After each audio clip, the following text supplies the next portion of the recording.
¿Qué tal? Muy buenas noches, tengan todos ustedes. Bienvenidos de nuevo a su taller de Historia de México. Estamos viendo la revolución, la verdadera historia de la revolución, traicionada, corrompida y todo lo que ha estado pasando. Pues bienvenidos de nuevo. Me da un gusto saludarles. Los que pues están de vacaciones, qué gusto. Saludos a todos los amigos que nos ven de la Ciudad de México, como siempre presentes, de Aguascalientes, de lo largo y lo ancho de nuestra muy bonita República Mexicana, ¿okay? De Quintana Roo, de Tabasco, que nos escriben, de Veracruz, del estado de Guerrero, de Guadalajara, nuestros amigos de Guadalajara, un gran abrazo, de Tamaulipas, de Ciudad Cerdán, Puebla, de varias ciudades de Puebla que nos ven. Qué gusto en Puebla.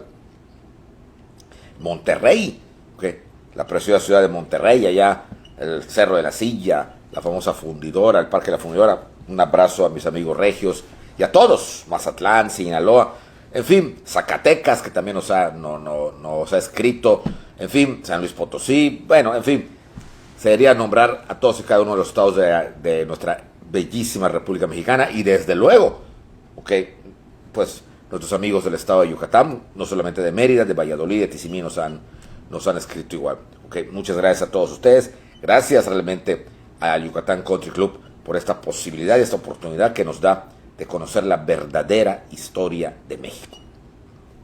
También saludo a los que nos miran desde el extranjero, especialmente en Estados Unidos, donde ya son más. Camarillo, California, que siempre nos ve, Houston, Texas, en Seattle, en fin, mucha gente. Canadá, Toronto, nos ve constantemente. En Europa, Alemania, en Sudamérica está el Ecuador, el Perú, todos los amigos mexicanos y no, Colombia desde luego nos mira. Pues qué gusto que estén interesados en esta historia y una verdadera historia de México, porque pues a veces las mentiras no nos llevan a nada, y tarde o temprano la mentira cae por su propio peso, y por eso es importante conocer la verdad. La verdad siempre nos llevará a una luz, la mentira siempre nos llevará a una oscuridad.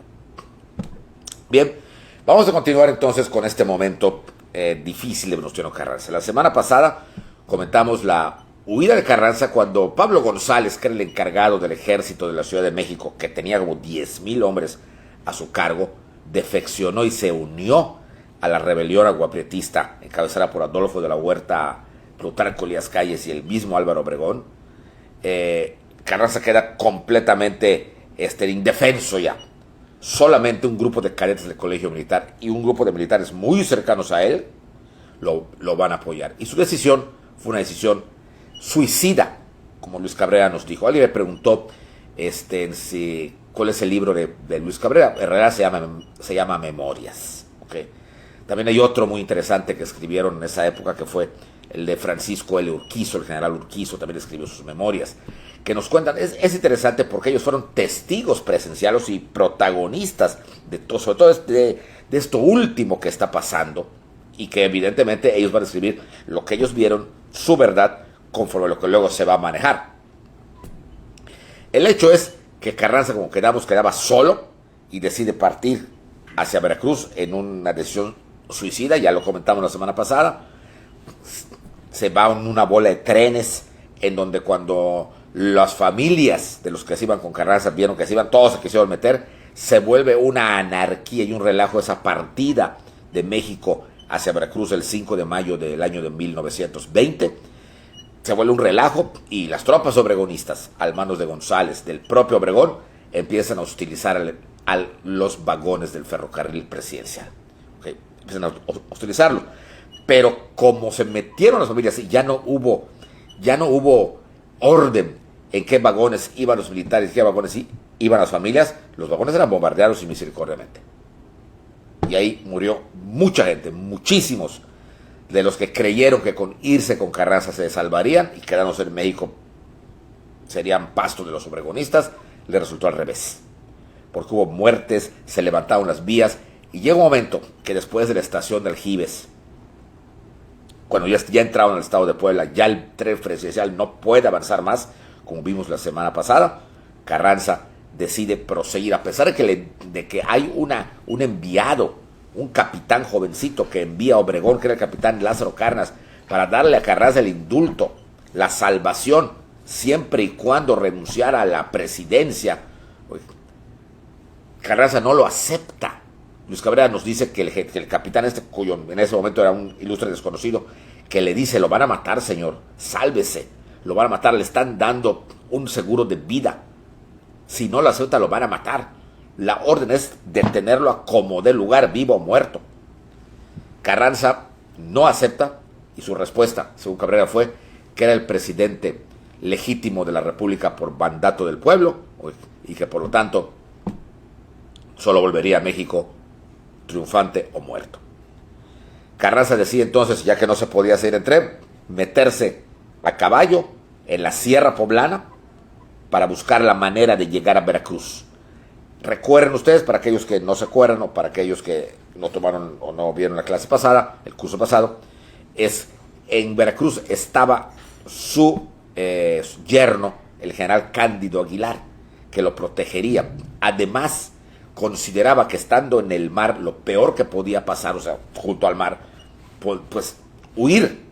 Y 3, trataba de volver a coquetear con los norteamericanos como lo había hecho 5 años antes, cuando coqueteó con ellos y consiguió armas y derrotó a Villa.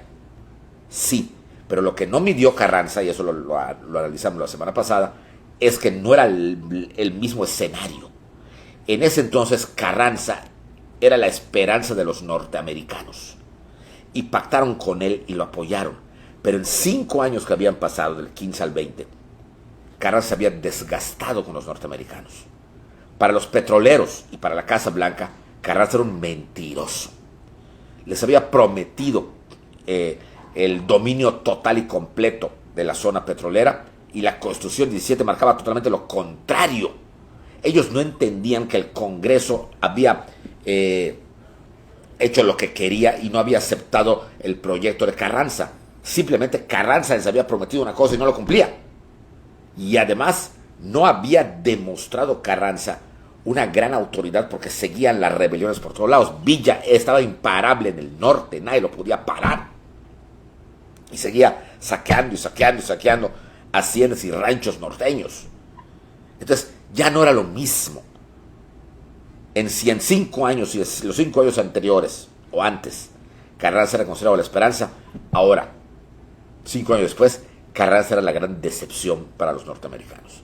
Y no les interesaba ayudarlo. Por lo tanto, no era lo mismo llegar a Veracruz. Y una prueba contundente, que hacía 5 años los norteamericanos no habían hecho la cerca petrolera. Ahora ya la habían hecho. Ya la habían hecho, y el simple hecho de hacerla implicaba decir: tú no puedes con el paquete. O sea, a Carranza. Y como tú no puedes, yo protejo lo que me corresponde proteger, que son mis inversiones aquí. Entonces, no era lo mismo. Si Carranza lo dedujo o no lo dedujo, no lo sé. El hecho es que él seguía necio en ir hasta Veracruz. Y a caballo, con un grupo que no pasaba de 20 personas, de los cuales los más conocidos eran el licenciado Manuel Aguirre Berlanga, el licenciado Luis Cabrera, el licenciado Méndez, Ignacio Bonillas, el general Eduardo Álvarez, el general Urquizo y otros más que lo apoyaron, su sirviente personal, Saturnino se llamaba su sirviente personal, y otros más, ¿okay? Fueron los que los siguieron, ¿okay? No lo dejaron solo, muy leales, con mucha idea de proteger al presidente, que el demás lo podía proteger un grupo de 20 personas, en donde la mayoría eran civiles. Además, deciden abandonar el tren, ordenar que de la manera que puedan lleven los cadáveres, los heridos, y la gente regrese a México, en el error gravísimo que tuvieron todos en tratar de huir con Carranza. Y él se metería a la Sierra de Puebla, buscando por la sierra tratar de llegar a Veracruz. Y eso fue lo que vimos la semana pasada. ¿Okay? Toda esta parte del tren, toda esta parte de la sierra, donde Carranza se va metiendo. ¿Okay? Tenían una brújula, que era lo único, pero obviamente se van a perder en esa sierra poblana. Además, estaban desesperados. Eran como unos conejos con la pata rota y el cazador está detrás de ellos. O sea, porque las tropas de Obregón los estaban cercando. Lo que querían las tropas de Obregón era eliminar a Carranza, por las buenas o por las malas. Y por las buenas ya lo habían intentado con el salvoconducto que le había mandado Obregón. No lo aceptó, entonces la única manera era por las malas. Entonces, la única oportunidad hipotética y hasta cierto punto ilusoria, como dice Luis Cabrera, que tenían, era llegar con bien a Veracruz y que la armada que manejaba el yerno Cándido Aguilar los protegiera ahí. Pero eso si llegaban, porque había que atravesar la zona petrolera y los norteamericanos ya no eran los amigos de Carranza como lo habían sido antes. Eso es algo que don Venustiano debió haber tomado en cuenta. Si lo tomó en cuenta y le valió, consecuencias gravísimas tuvo. Y si no lo tomó en cuenta, también, porque debió haber tomado en cuenta que ya no era la misma situación de hacía 5 años. Los norteamericanos ya eran sus enemigos casi. Pero Carranza se mete como puede. Y como comentamos, se topa con la cerca petrolera. Según Luis Cabrera, Carranza dice, señores, aquí entro porque entro. Esto es territorio del presidente de México y entro. Y entonces es cuando lo comentamos, y creo que ahí nos quedamos la vez pasada, cuando entra Carranza, inmediatamente se le detecta. Recuerden también, les comenté, que los petroleros no solamente habían creado la cerca, sino habían creado un ejército paralelo al ejército mexicano, llamado las Guardias Blancas. Estas Guardias Blancas eran soldados o ex soldados que debido al relajo que estaba pasando en México, habían aceptado un pago en dólares y muy buena paga, y trabajaban como una especie de guardia personal de la zona petrolera, pero eran militares. Y los comandaba un antiguo miembro del ejército, el general Manuel Peláez, como también comentamos. Peláez era el que respondía ante las oficinas de la Shell y de todas esas compañías que había, ante las oficinas que se encontraban acá. Y a su vez, estas se comunicaban a Nueva York. Y es Peláez el que es informado que el presidente entró. Era evidente, y hay poco se ha estudiado de esto, pero porque no ha convenido, pero lo que se ha estudiado, todo aquel que entraba sin permiso de los petroleros, se lo podían venadear. Y venadear a un campesino, pues como que ni la prensa lo publicaba, como hasta hoy, ni nada por el estilo. ¿Okay? Pero que entre ya Carranza y entre parte de su gabinete, no era lo mismo. Y Peláez no se quiere, pues, jugársela como eliminando al que todavía era presidente de México.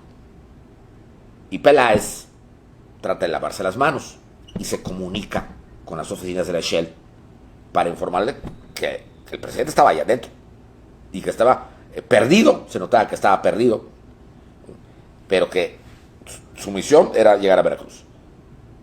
Sabemos por las cartas intercambiadas y por los telegramas, más que cartas y telegramas, que se comunican con las oficinas centrales de Nueva York.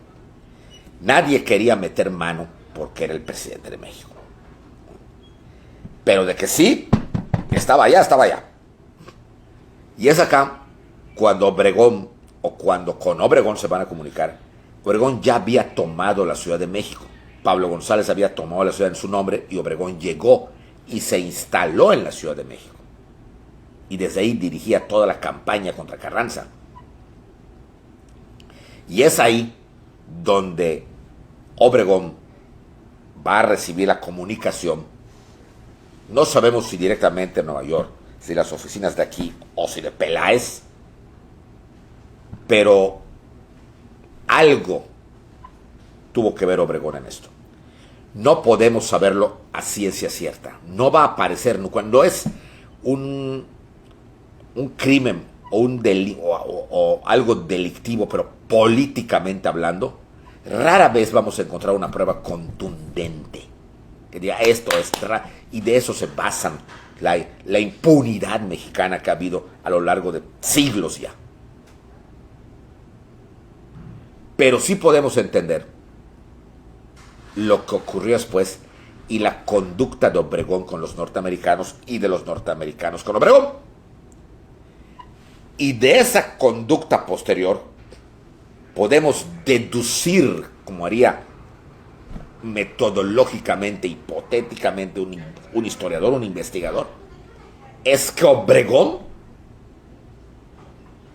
pactó con los norteamericanos la eliminación material de Carranza. Por lo que va a pasar después. A favor de los norteamericanos y a favor de Obregón. Obregón le va a dar todo a los norteamericanos y los regalos todo a Obregón.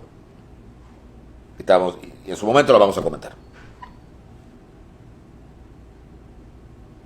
Y cuando lleguemos a ese momento, vamos a ir analizando todo lo que las mentiras que va a inventar Obregón, porque ya se había vendido como Santa Anna a los norteamericanos. Miren, hay tres personajes en la historia que se les ha achacado un entreguismo total a los Estados Unidos. Un entreguismo tremendo. El primero y el más conocido, y al que le han pegado hasta por debajo de la lengua, es Santa Anna. El segundo, al que también es muy conocido, pero que tratan de justificarlo por todos los medios posibles, es Juárez. Y el tercero, que pasa agachado, porque lo mejor fue no hacer ruido de esto, guardarse esto, y como fue el sistema que gobernó el país todo el siglo XX, no se dijo, fue Obregón.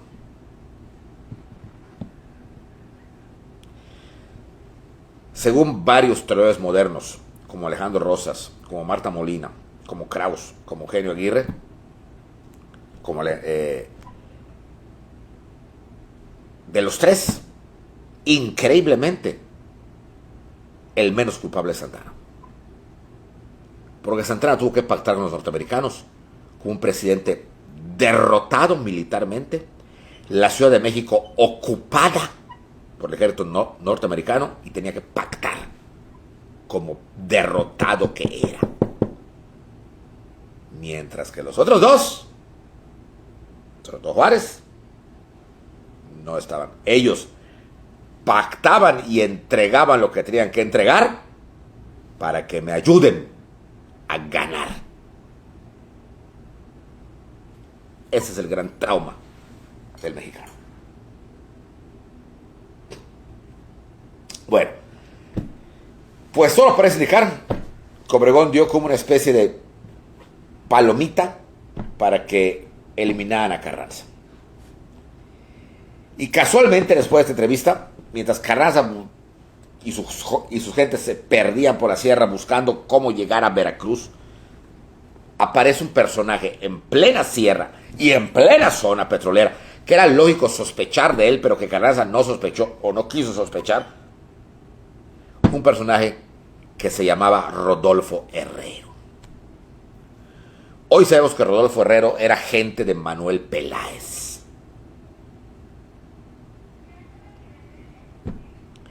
Y Rodolfo Herrero se presenta a unos carrancitas perdidos por la sierra y ofrece su ayuda. Él tiene hombres, él es leal a Carranza, ¿okay? Según dice, él los puede llevar para que lleguen a Veracruz lo más rápido posible, evadiendo los soldados y evadiendo los guardias blancas. Todos sospecharon de él. Todos, según Cabrera y según Urquizo también.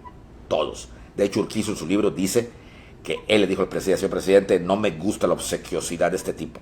¿De dónde salió? Todos los que están aquí adentro o son guardias blancas o están de acuerdo con la Shell.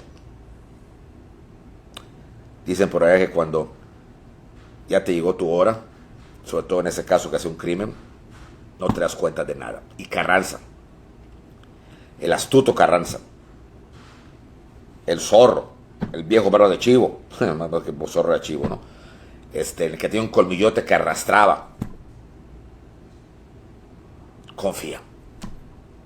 Qué raro. En un individuo que no confiaba ni en su sombra, como era Carranza, confía en un tipo que acaba de conocer y en circunstancias extrañas.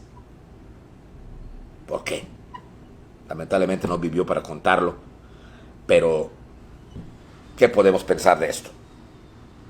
O que cuando estás ya señalado para que te lleve la parca, se te omnibula el cerebro, o simplemente estaría tan desesperado que si parecía un tipo, así fuera el diablo, que le dijera yo te voy a llevar y llegas mañana a Veracruz por senderos que solo yo conozco, confió. Sea como sea, Carranza no oye, como no había oído, el consejo de sus consejeros, especialmente de Urquizo, de Mariel, de Cabrera, que no quiso. Simplemente dijo, vamos a hacerlo, vamos a seguirlo. Herrero, que se mostró muy obsequioso realmente, le dijo, yo los voy a llevar, si con suerte, mañana en la tarde ya estamos en Veracruz. Y los conduce, les agarra la noche. Y al caer la tarde en la Sierra de Puebla, el cielo se queda nublado y empieza a caer una tormenta. Lluvia, truenos, rayos, una lluvia que empezó como a las 10 de la noche, 9 de la noche. Y mientras más se adentraba, lodazal por todos lados, lodazal. Muy fuerte, ya no se veía casi nada. Lluvia, lluvia, lluvia, lluvia, lluvia. Y Herrero le dice a Carranza, señor, vamos a tener que detenernos en un lugar para pasar la noche. No podemos seguir con esta lluvia porque vamos a detenernos. ¿Y dónde nos detenemos? Dice Carranza. Conozco un pobladito que no tiene más de 30, 40 habitantes, que se llama Tlaxcalantongo. Ahí podemos pasar la noche y apenas salga el sol, les guío por el sendero para llegar a Veracruz. Todos desconfían, menos don Venustiano. Y efectivamente, como a las 11 de la noche, llegan a ese lugar, que todavía existe en la Ciudad de México, en el estado de Puebla, pero que hasta hoy para llegar allá es una bronca. O sea, hay que subir unas carreteras, complicado, y no hay nada además, ¿eh? No hay nada, meramente un monumento a Carranza. Entre la noche y los rayos que iluminaban cuando caían, lograron ver que eran como 4 o 5 casuchas que estaban hechas, como les he comentado, como para que las derrumbara el lobo feroz con un soplido. De paja, el techo, de palitos así, pegados uno por otro, demasiado frágiles, fíjense cómo no habían caído con la lluvia de esa noche. Tan es así, Urquizo le dice, señor, esto es una barbaridad, no podemos dormirnos acá. Estamos en una ratonera, no sabemos exactamente dónde estamos. Estamos confiando a ciegas en este señor Herrero. Y nos van a meter en esta casa, es que no hay otro lugar, decía Carranza. Herrero con sus hombres acomoda unas pequeños colchones que le van trayendo a Carranza, los secos que encuentran por allá, y le hacen una camita junto a un rincón de la casa, adentro de la casa. ¿Okay? Eran como 5 o 6 cabañas, pero cabañas, no van a pensar que cabañas así va a pasar un fin de semana. O sea, unas casuchas así gruesas que se estaban realmente cayendo. Y los acomodan ahí, a todos ellos. Los dividen. Carranza, iba a quedarse en la mejorcita, junto con el general, junto con el Eliseo Aguirre Berlanga, junto con Ignacio Bonillas, junto con Méndez, y los demás iban a dividir.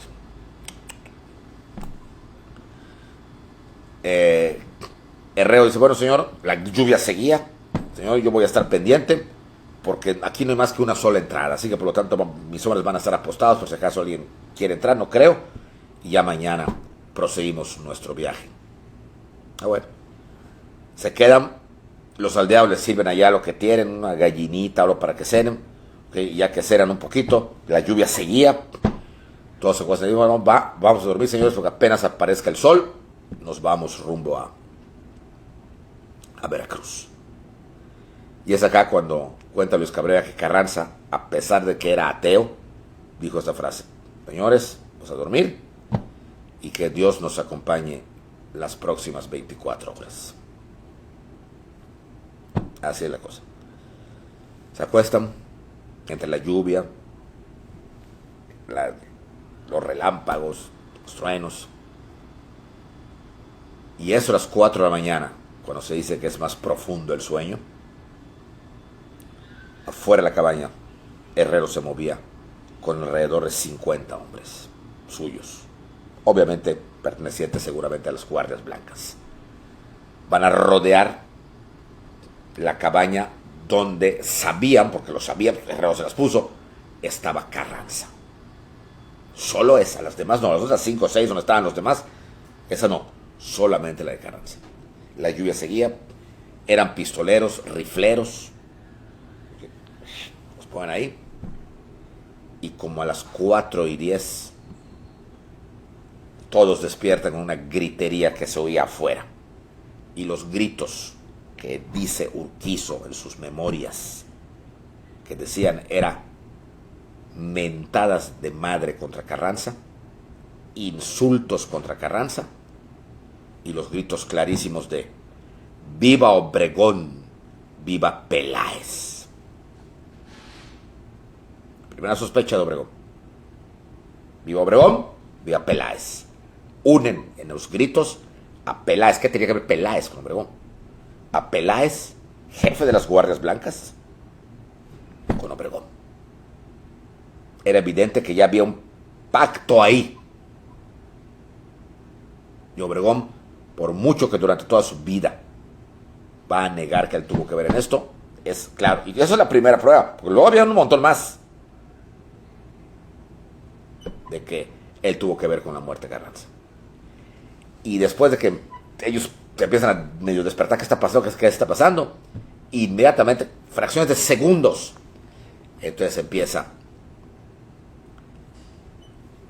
los disparos, los disparos, sobre la cabaña. Recuerden que esa cabaña era de maderitas, eran como la de ese cuento de Walt Disney, los 3 cochinitos, que uno hizo su casa de otros de palitos y otros de ladrillo, como la de palitos, así era la casa, o la choza, y las balotas, obviamente, empiezan a atravesar todo lo que es la madera, los de los otros que estaban en las otras chozas lo oyen, y ¡ay, qué pasa, qué pasa! Y oye que están disparando. Entonces, así, pecho tierra, empiezan a salir hasta los civiles, todos empiezan a salir para ver qué estaba pasando. No ven nada, porque todo estaba oscuro, y solamente cuando se veía un riflazo, que se veía el flashazo del disparo, o que caía el relámpago, iluminaba. Entonces todos ven que algo está pasando, pero sí notan que los disparos van hacia una sola cabaña, y precisamente la cabaña donde estaba Carranza. Y empieza el ingeniero Bonillas, que estaba ahí con él, que también escribió, no tanto como Urquizo, como Luis Cabrera, pero sí escribió, que oyó que de repente dijera Carranza: ya me rompieron una pierna, ingeniero. O sea, le dieron en una pierna. Señor presidente, pero como no lo veían bien, porque todo oscuro, y además era el momento de la salvación, como pueden.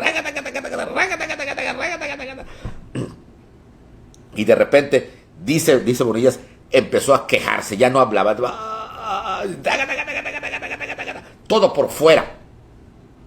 Nunca entraron a la cabaña, disparaban precisamente hacia el rincón donde sabían que estaba acostado Carranza. Y como a las 4:25 cesa el fuego. Los que estaban en las otras chozas huyen despavoridos, huyen. Luis Cabrera se mete a la sierra, y Urquizo igual, huyen todos. Solo los que estaban dentro de la choza de Carranza fueron los que no se movieron, que no podían salir. Cuando por fin, cesa el fuego, y rápidamente pues prendan una vela, ¿dónde hay velas? Prenden. Señor presidente, llega Saturnino, su especie de sirviente personal. Señor presidente, y ven a Carranza en su cama, acribillado, muerto. Eran las 4:30 de la mañana del 21 de mayo de 1920. Estaba muerto, en varias partes del cuerpo tenía balas y tenía en la mano su pistola. Se ve que trató de levantarse para defenderse, pero pues no le dio tiempo.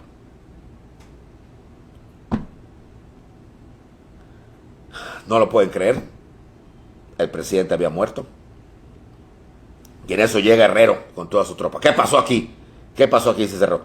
Es que nos dispararon, nos dispararon, nos dispararon. Nos dispararon, dice. Ustedes lo mataron para poder hacer el tesoro de la nación. ¿Qué? ¿Está usted loco, Herrero? Ustedes fueron. Y por lo tanto, que ustedes tenían la obligación de proteger al presidente. No yo les estaba yo ayudando. Quedan ustedes prisioneros hasta saber qué va a pasar. ¿Cómo que prisioneros no lo mataban?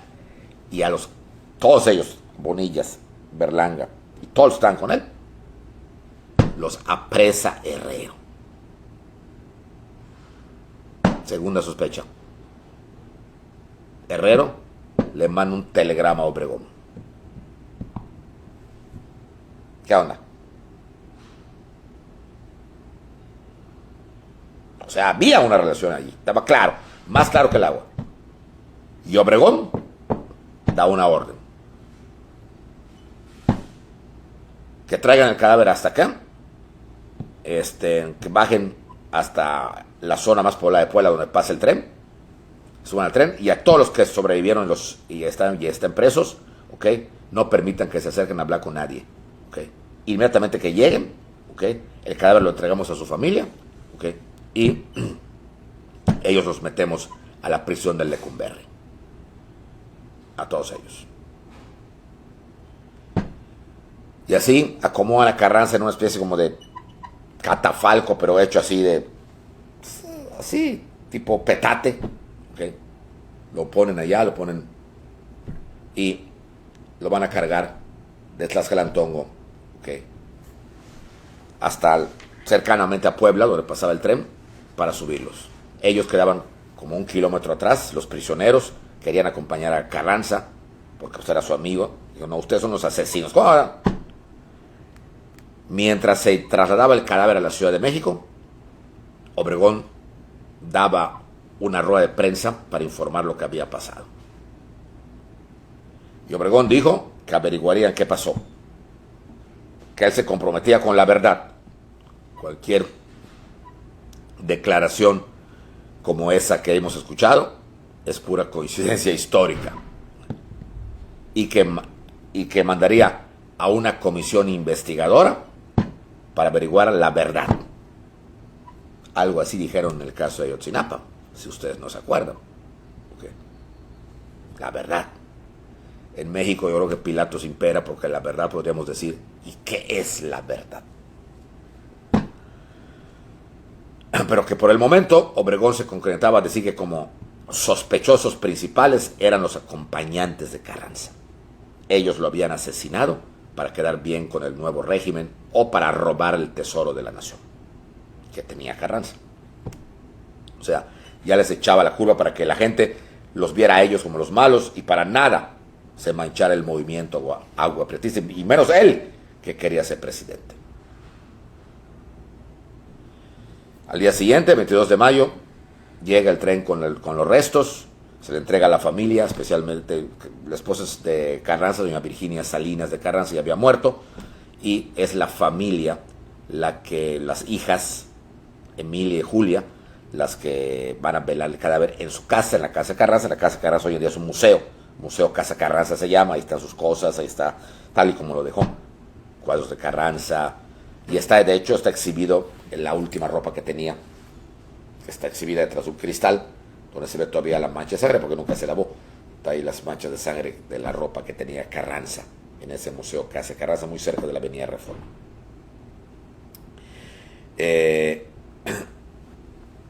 La comisión investigadora entrevista en la cárcel a todos y cada uno de los testigos presenciales que coinciden en lo mismo, y al final Obregón da la versión oficial, que no es que el mexicano sea incrédulo, sino que así nos han mentido tanto que ya no se cree nada. Me dijeron, es un gato escaldado, no creía nada. Así mintió Huerta con la muerte de Madero, así mintió Santana, así mintió Guerrero, así mintió, todos. ¿Y qué dijo Obregón?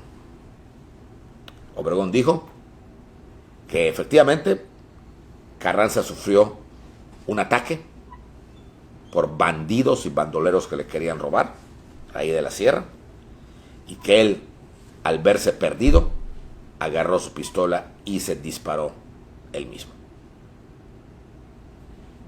Ajá, hizo así, pum, pum, pum, pum, pum, pum, pum, pum, pum, pum, pum.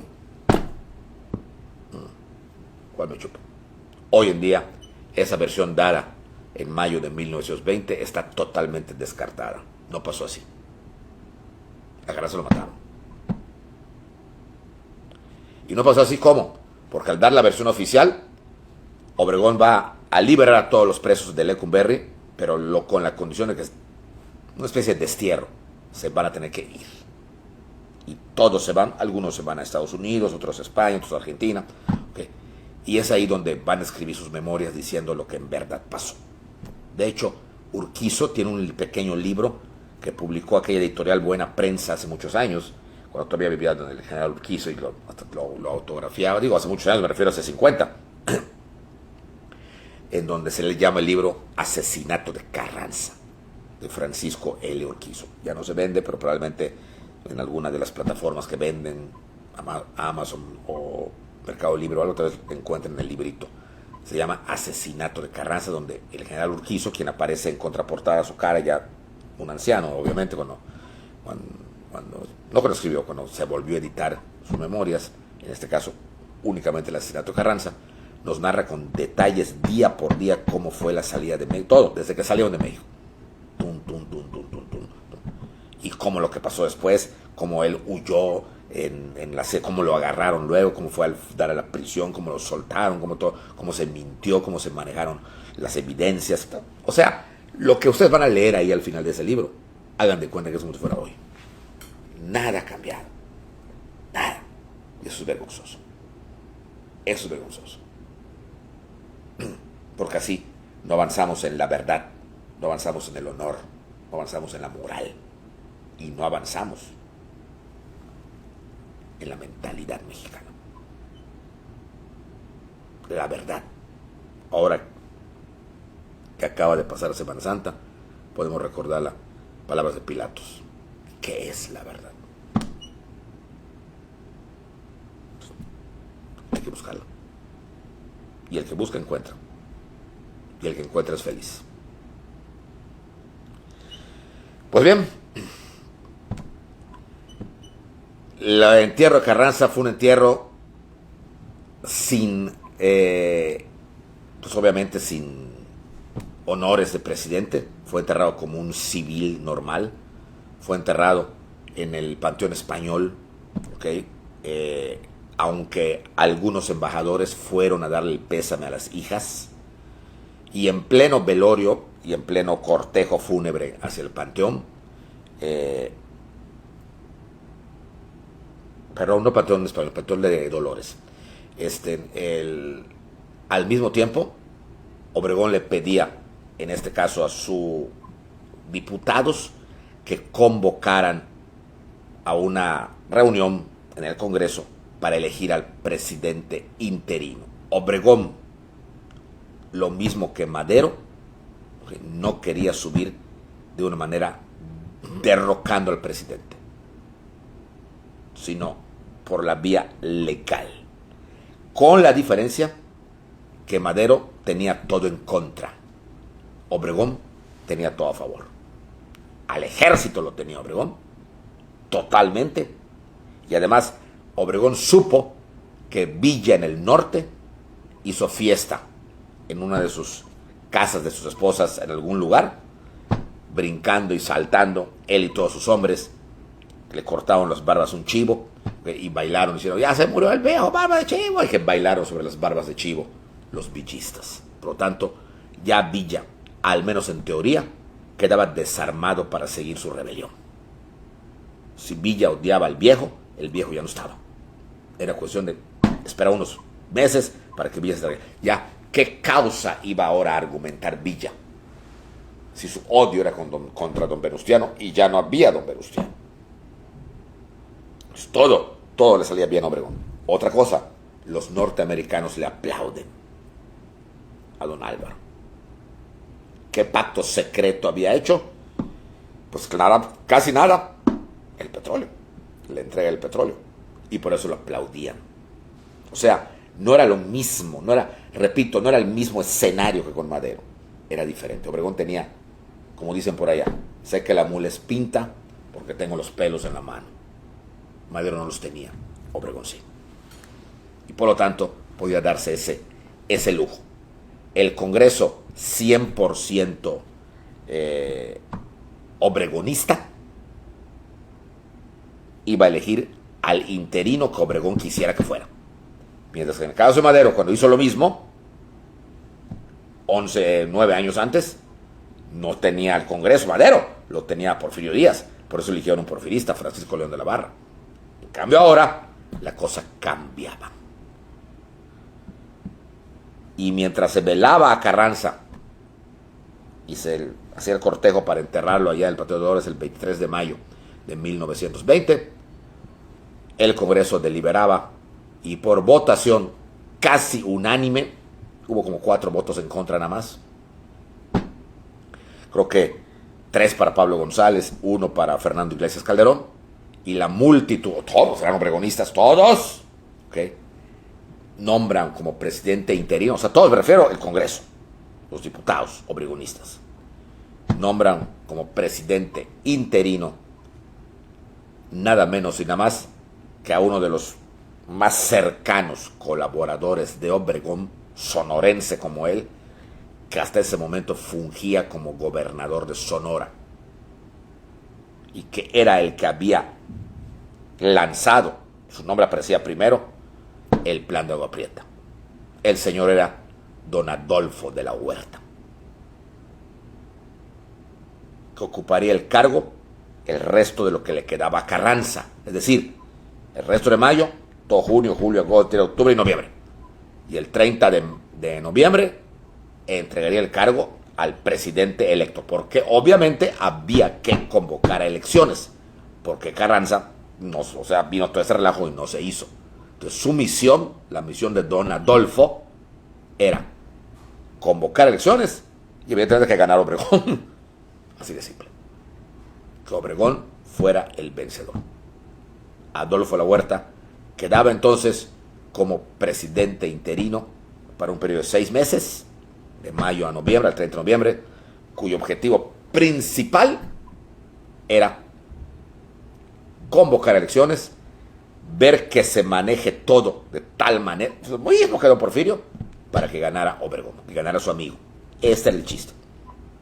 Y la oposición, que obviamente aún vivía don Nicolás, y obviamente había que jalarlo para que volviera a competir. Obregón no podía perder. Carranza fue enterrado en el Patio de Dolores, sus hijas desaparecen del mapa, por así decir, y Carranza iba a permanecer durante muchos años, hasta que cuando se conmemoran los 50 años, 20, 30, 40, 50, los 50 años del asesinato de Carranza. A ver, así como ahorita están conmemorando 100 años, o centenarios, o bicentenarios, hace 50 años se conmemoraron los 50 años de la Revolución. Recuerden que en 1960 empezó unos festejos de 50, 50, 50, y mucho le tocaron al presidente Díaz Ordaz. Para el 21 de mayo de 1970 se conmemoraban 50 años de la muerte de Carranza, y todavía era Díaz Ordaz el presidente. Entonces, lo mismo que había hecho con Zapata un año antes, que se conmemoraba un 50 de la muerte de Zapata, igual reivindica a Carranza. Díaz Ordaz reivindica a todo el mundo, reivindica a Carranza y ordena la exhumación de sus restos y la llevada con honores, ahora sí, al monumento a la Revolución, que es donde están los restos de Venustiano Carranza, en el monumento a la Revolución, al lado de los de Emiliano Zapata precisamente. Qué chistoso, ¿no? Pero ahí está. Como les dije, hay varios ahí personajes, y uno de ellos es Venustiano Carranza. A partir de ahí, durante un buen tiempo, ahí se hacían los homenajes a Carranza. Luego se empezaron a hacer monumentos que tenía, estatuas que tenían, y últimamente han bajado un poquito y ya más bien no se hace para su muerte, sino bien se hace para aniversario de la Constitución, como si él lo hubiera querido mucho. ¿Okay? Bien, pero la cosa no termina todavía ahí, porque hay un interinato. Obregón no sube si no hay un interinato, claro, de acuerdo con Obregón, y ese interinato, era precisamente el de Adolfo de la Huerta. Pero además hay otra cosa. Villa, cierto, Villa se alegró de la muerte de Carranza, pero el modus vivendi de Pancho Villa y de sus muchachitos era el saqueo. Por lo tanto, ellos estaban muy contentos saqueando gente. ¿Y qué va a hacer don Adolfo? Eso lo veremos la próxima semana. Muy buenas noches tengan todos ustedes. Gracias por continuar con nosotros y nos vemos el próximo lunes a la misma hora. Muchas gracias y buenas noches.